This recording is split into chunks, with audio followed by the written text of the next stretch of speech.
The following incidents and events depicted are true to historical fact. However, not all incidents had clips or photographs. Contemporaneous footage and artistic renditions will be used to represent those incidents. A complete bibliography, as well as the link to the previous episode, are included in the video description.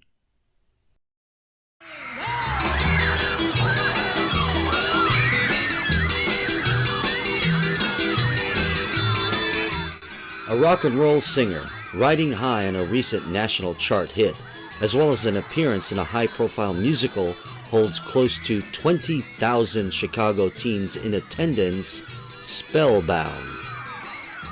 It is Gene Vincent, and his performance was electric. The former Vincent Eugene Craddock hunched over his microphone, at once suggestively and menacingly breathing and moaning over the lyrics to songs such as the bluesy Woman Love, and shouting out with Hold Me, Hug Me, Rock Me, while leering at the audience. At one point, Vincent pulled up his pants leg, revealing the metal brace where he had sustained a leg injury during his time in the United States Navy. The leg never healed, and Vincent drowned out the chronic pain with alcohol, but he also incorporated the partially handicapped and mangled leg into his act, at one point rolling his eyes back up and collapsing to the floor in a seeming faint while slowly convulsing, suggestively thrusting his torso up and down to the beat of the music, simulating a love act with the stage floor before rising to his feet to belt out his biggest hit, the iconic rockabilly number that he had co-written while drunk, and looking at a popular comic strip character, Bebopalula.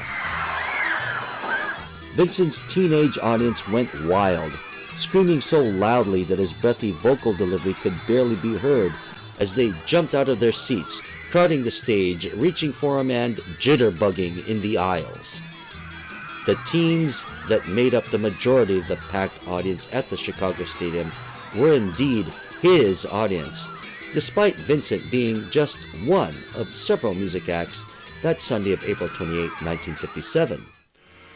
Also on stage at the Chicago Stadium were the local Chicago vocal group, The Highlights, who had scored hits with ballads such as City of Angels and To Be With You,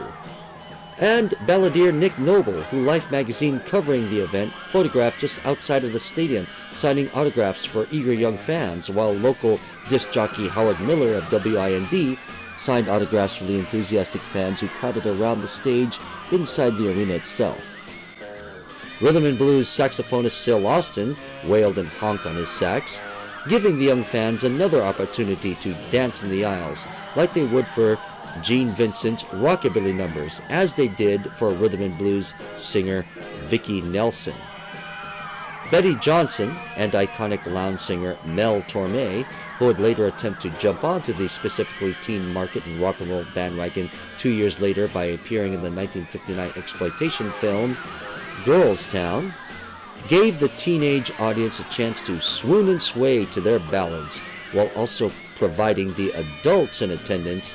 music styles that they could relate to. However, judging by the wild reactions from the youthful audience, it was rockabilly singer Gene Vincent who was truly the star of the show. If his suggestive stage antics ran the risk of offending the adults in attendance, it is surprising to note that it was the adult sponsors, one of whom was the local Kiwanis Club, who actually suggested to the teen organizers of the event that acts like Gene Vincent be hired in order to ensure the event's success with the intended target audience, the teenagers of the local Chicago area, particularly those teens who today would be termed as at risk for joining street gangs. For this event was not just a concert. The April 28, 1957 show at the Chicago Stadium wasn't simply a concert along the lines of a Dick Clark Caravan of Stars roadshow, nor an Alan Freed concert at the Brooklyn Paramount, where the music was solely, exclusively the focus of the event. As reported in the May 20, 1957 issue of Life magazine, The event of that Sunday, April 28, 1957, was a youth rally, the third in fact, organized by the local teens themselves, the organizers being students from the various local Catholic high schools in the area. Life magazine noted that the Chicago Youth Rally was organized in an effort to fight juvenile delinquency, with rock and roll, and particularly a performance by Gene Vincent, used to attract and keep the attending teens interested and excited as the organizers spread their message of good, decent behavior, and what we would refer to today as gang outreach, a regular program of many of today's inner-city church youth programs, but of particular interest to American inner cities in the 1950s. Local teen leaders such as Mendel Catholic High School senior and co-chair of the event, Tom Osborne, and Alvernia Catholic High School's Judy Crusoe both gave speeches that sought to inspire and even challenge their fellow teens to stay clear of the temptations of inner-city street life, while assuring the adults in attendance that the youth of their generation, often vilified in the press due to recent reports of violent gang activity, were, by and large, in the majority, generally law-abiding, whose ambitions worked towards the betterment of society. The teen organizers had even brought on several notable adults to give speeches prior to the performances by the rock and roll acts. Top middleweight boxers, champions in their weight divisions at different times during their careers, and rivals, Sugar Ray Robinson and Gene Fulmer, were on hand to give speeches about how playing the game fairly, as opposed to winning, was the most important outcome, both in and outside of the ring. The two boxers would meet 4 days later in that same arena, with Robinson emerging victorious over Fulmer in the 5th round, a rematch victory over a previous defeat at the hands of Fulmer 5 months earlier at New York's Madison Square Garden. Hollywood celebrities such as young leading man Robert Wagner and then Warner's contract player Tab Hunter were also in attendance, signing autographs and giving the local event a touch of out-of-town Hollywood glamour, which was covered by local Chicago area TV stations. Another notable adult in attendance was, unlike the celebrities, a local, Judge Wendell Green, the first African American to serve as a judge on the circuit court level. 6 years before, Green had presided over a highly publicized and politically charged case, the People versus Moretti, which involved the 1951 shooting death of a 15-year-old Hispanic teenager, Arthur Jamino, by police officer Michael Moretti. Green was especially concerned over causes regarding youth crime and racial divisions, and as he led the Chicago teens in a group pledge of good behavior, following on the heels of hymn singing, which was led from the stage in which the audience participated, a recent case of teen gang violence was surely on Green's mind.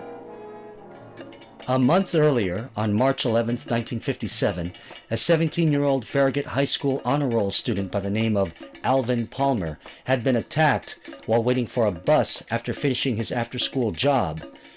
15 teenagers were charged with the attack, and one of the accused, 18-year-old Joseph Schwartz, who reportedly yelled out the N-word while beating Palmer to death with a ball-peen hammer, would receive a 50-year sentence for the crime. The racial component of the case was not lost on the press, with reporters, as well as local city leaders, drawing comparisons with other cases of racially charged violence, some of which had involved school integration in the Deep South and, like juvenile delinquency, was another youth-oriented subject that was in the national mind at the time. The racial component of the murder would come back in the national headlines later that year, when a white and partially handicapped teenager, 15-year-old Michael Farmer, would be murdered by primarily Hispanic and African-American teens in Highbridge Park, New York. And the following year, when a South Korean foreign exchange student would be murdered by a gang of black teenagers in Philadelphia. It was these political ramifications and issues of race and youth crime that weighed on the minds of the organizers of the event, and it was amidst this environment with the Alvin Palmer murder trial still going on at the time leading up to the youth rally that Judge Wendell Green led the oath of good citizenship to the nearly 20,000 teenagers in attendance. Black and white teenagers together at the Chicago Stadium made every effort to show solidarity, and surviving photographs by the press noted both the integrated, ethnically mixed nature of the stadium's teen audience, as well as the fact that despite the wild enthusiasm, no incidents of violence by the audience was reported, which might have been a novelty to the reporters in attendance, since usually when the 1950s press did extensive reports on rock and roll shows, associations with juvenile delinquency, as opposed to the idea of rock and roll helping to prevent youth crime, was the focus, such as the 1956 San Jose, California Fats Domino concert at the Palomar Ballroom, when the show's organizers oversold tickets beyond capacity while simultaneously selling alcohol to the attendees in line, many of whom would be denied entrance to the show after paying. The result were several reports of assault and property damage at that concert from the previous year and across the country in California.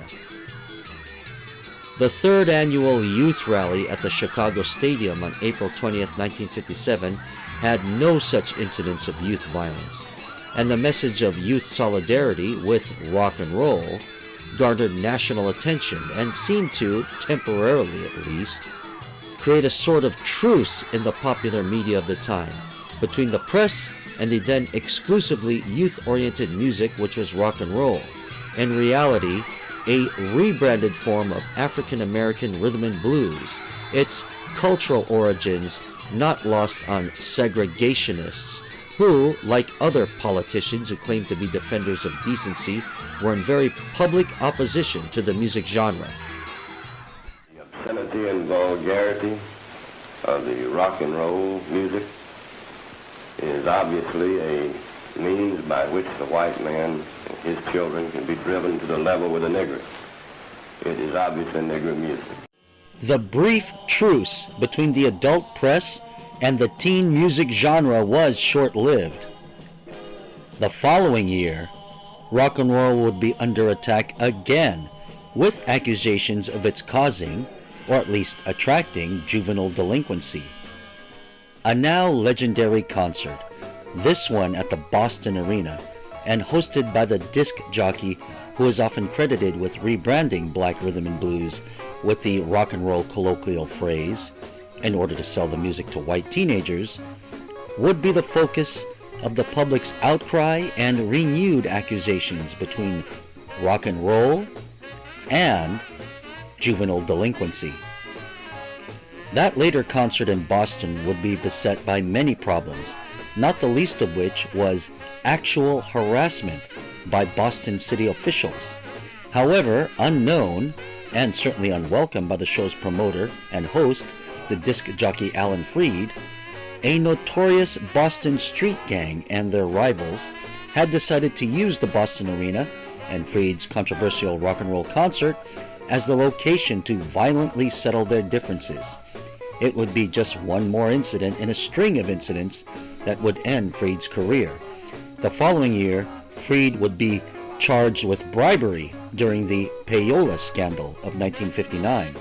However, that concert would also mark the beginning of the end of the dominance of harder-edged, black rhythm and blues-based, and regional, working-class, white country and western-based rock and roll on the nation's pop charts, towards music chart domination by a more suburban, upper-middle-class, softer, pop-oriented and less threatening version of rock and roll. This softer, pop-based form of manufactured teen music, led by Philadelphia television host Dick Clark, would hold sway until the British invasion of 1964. The irony of this perceived less threatening version of teen music was that it was often controlled behind the scenes by organized crime, and it is this sound that is often remembered in today's mainstream nostalgic recollections when referencing the harmless, quaint, and unintentionally irrelevant music of the 1950s. This is how the public fear of juvenile delinquency in the 1950s shaped the direction of rock and roll.